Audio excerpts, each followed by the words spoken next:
નમસ્તે વિદ્યાર્થી મિત્રો, હું વાછાનીથી મારી યુટ્યુબ ચેનલ નિધિ સ્ટડી પોઈન્ટમાં આપ સર્વે વિદ્યાર્થી મિત્રોનું ફરી એક વખત હાર્દિક સ્વાગત કરું છું.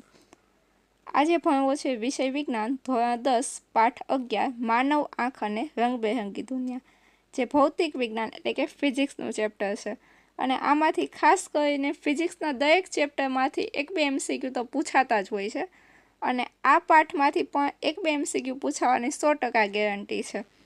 જોઈએ, સૌથી પહેલાં આપણે લીધી છે, આને આપણે અમુક વિભાગમાં ડિવાઈડ કરેલો છે. એમાં સૌથી પહેલો વિભાગ આપણે એ લઈએ જે માનવ આંખની રચના અને ખામીઓ ઉપર આપણે MCQ બનાવેલા છે.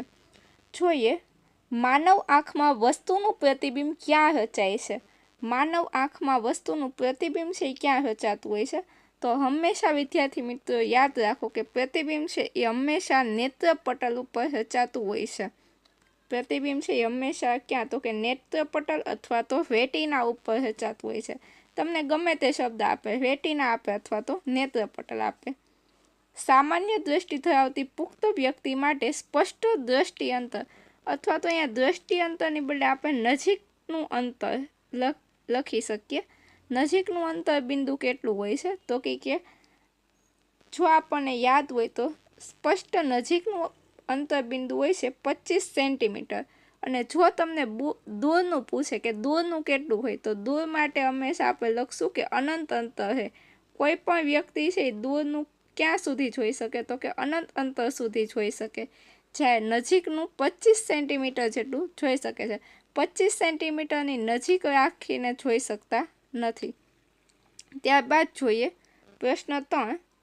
આંખના લેન્સની કેન્દ્ર લંબાઈમાં ફેરફાર કોના દ્વારા કરવામાં આવે છે? તો કે આંખના લેન્સની કેન્દ્ર લંબાઈમાં ફેરફાર સિલિયરી સ્નાયુ દ્વારા કરવામાં આવતા હોય છે. ત્યારબાદ જોઈએ પ્રશ્ન 4. લઘુદ્રષ્ટિની ખામી એટલે કે માયોપિયા ધરાવતી વ્યક્તિ કઈ વસ્તુઓ સ્પષ્ટ જોઈ શકતી નથી? માયોપિયા જેને હોય છે લઘુદ્રષ્ટિની ખામી, તે વ્યક્તિ કઈ વસ્તુઓ સ્પષ્ટ જોઈ શકતી નથી?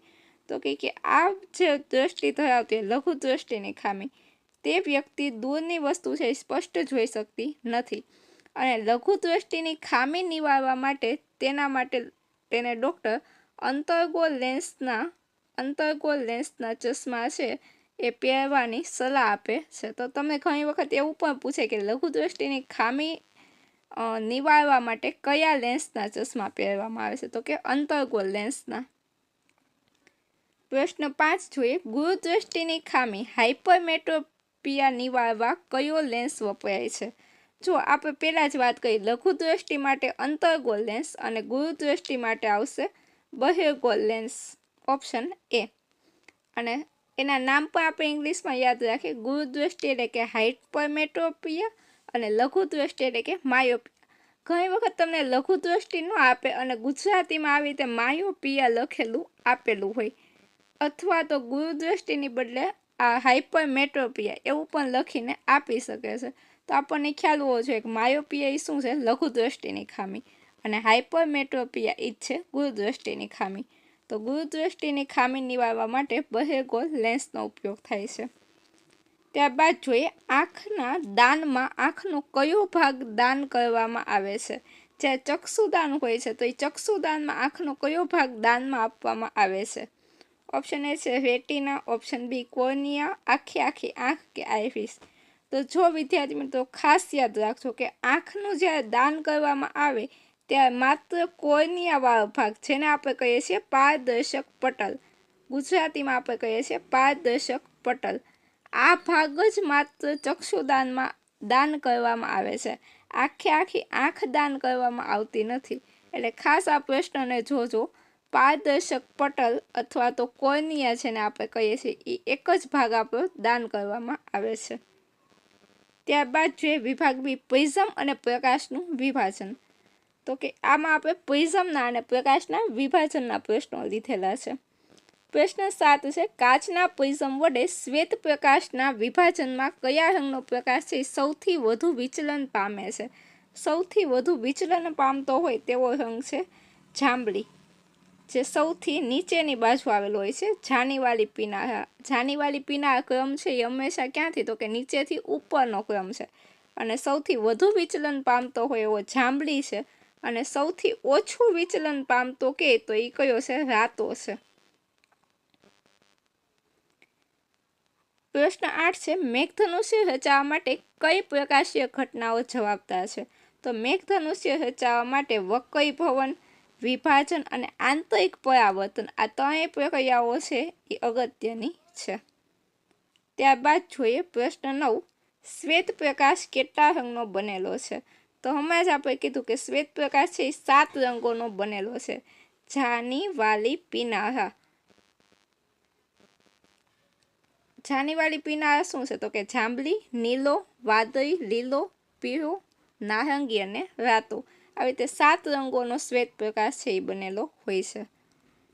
ત્યારબાદ જોઈએ વિભાગ સી વાતાવરણીય વક્રીભવન અને પ્રકિરણ। પ્રશ્ન 10 છે તારાઓ ટમટમે છે તે માટે કઈ પ્રકાશીય ઘટના જવાબદાર છે? જો વિદ્યાર્થી મિત્રો આ પ્રકાશીય ઘટનાઓ બધી છે એ ખૂબ જ અગત્યની છે અને આવી જ રીતે બધાના આપણને એક્ઝામ્પલ આપે અને એને આધારે આપણને પૂછે કે કઈ પ્રકાશીય ઘટના જવાબદાર છે, તો આ ટોપિક ખૂબ જ અગત્યનો છે। વિભાગ સીના MCQ વધારે અગત્યના અને પૂછાય એવા છે। તારાઓ ટમટમે છે તે માટે કઈ પ્રકાશીય ઘટના જવાબદાર છે? તો કે તે માટે વાતાવરણીય વક્રીભવન છે એ જવાબદાર હોય છે, જેના લીધે આપણને તારાઓ ટમટમતા દેખાય છે। અને આ જ વિધાન તમને પ્રશ્ન સ્વરૂપે પણ પૂછી શકે છે।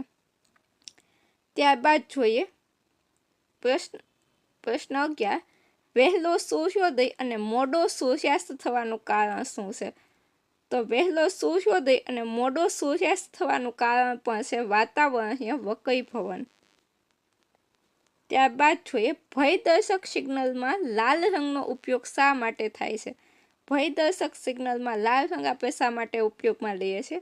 તો કે લાલ રંગનું પ્રકિરણ છે એ કેવું થાય છે? સૌથી ઓછું થાય છે માટે।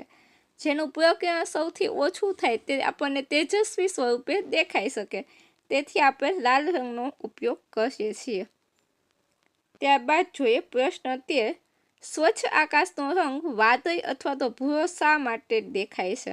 તો જો વાતાવરણમાં વાદળી રંગના પ્રકાશનું પ્રકિરણ કેવું થાય છે? વધારે થાય છે। ખાસ યાદ રાખજો વાદળી રંગનું પ્રકિરણ વધારે થાય છે અને રાતા રંગનું પ્રકિરણ કેવું થાય છે? ઓછું થાય છે। આ બે બાબત પણ આપણે ખાસ યાદ રાખવાની છે। પ્રશ્ન 14 જોઈએ કઈ અસરને કારણે ગાઢ જંગલના કેનોપીમાંથી સૂર્યપ્રકાશના કિરણો પસાર થાય ત્યારે રસ્તો આપણને દ્રશ્યમાન થાય છે? તો કે આ જે અસર છે ને એ ટિન્ડલ અસર છે। આ વસ્તુને આપણે શું કહેતા? ટિન્ડલ અસર। જે શેને આધારિત છે? પ્રકાશીય ઘટના આપણને પૂછે કઈ પ્રકાશીય ઘટનાને આધારિત છે? તો કે પ્રકાશનું પ્રકિરણ। પ્રકાશનું પ્રકિરણ આ જે ઘટના છે એને આભારી છે ટિન્ડલ અસર। અને આ જે કોઈ ગાઢ જંગલ હોય એનામાંથી થોડો એવો સૂર્યપ્રકાશનું કિરણ પસાર થાય અને રસ્તો આપણને કેવો દેખાય? દ્રશ્યમાન દેખાય। આ ઘટના પ્રકાશના પ્રકિરણ એટલે કે ટિન્ડલ અસરને આભારી છે। પ્રશ્ન 15મો જોઈએ જો પૃથ્વી પર વાતાવરણ ન હોય તો આકાશ કેવું દેખાતું હોય? જો પૃથ્વી પર વાતાવરણ ન હોય તો આપણને આકાશ છે કેવું? કાળા રંગનું, બ્લેક રંગનું દેખાય છે। આજના પ્રશ્નો અહીં સુધી રાખીએ। તમને વિડીયો કેવો લાગ્યો તે કમેન્ટમાં જરૂરથી લખજો અને જો તમને વિડીયો ગમ્યો હોય તો વિડીયોને લાઈક કરો, તમારા અન્ય મિત્રો સુધી શેર કરો અને જો ચેનલ પર નવા હોય તો ચેનલને સબસ્ક્રાઈબ કરો। ફરી મળીશું આવતા નવા પાઠ સાથે। તેમજ જો તમારે ફિઝિક્સના દરેક પાઠની આખી પ્લેલિસ્ટ જોતી હોય અથવા તો દરેક પાઠના MCQ એક જ વિડીયો લેક્ચરમાં જોતા હોય તો ખાસ કમેન્ટ કરજો। અને બોર્ડની એક્ઝામ ખૂબ જ નજીક છે, તેથી બધાને બોર્ડની એક્ઝામ માટે બેસ્ટ ઓફ લક।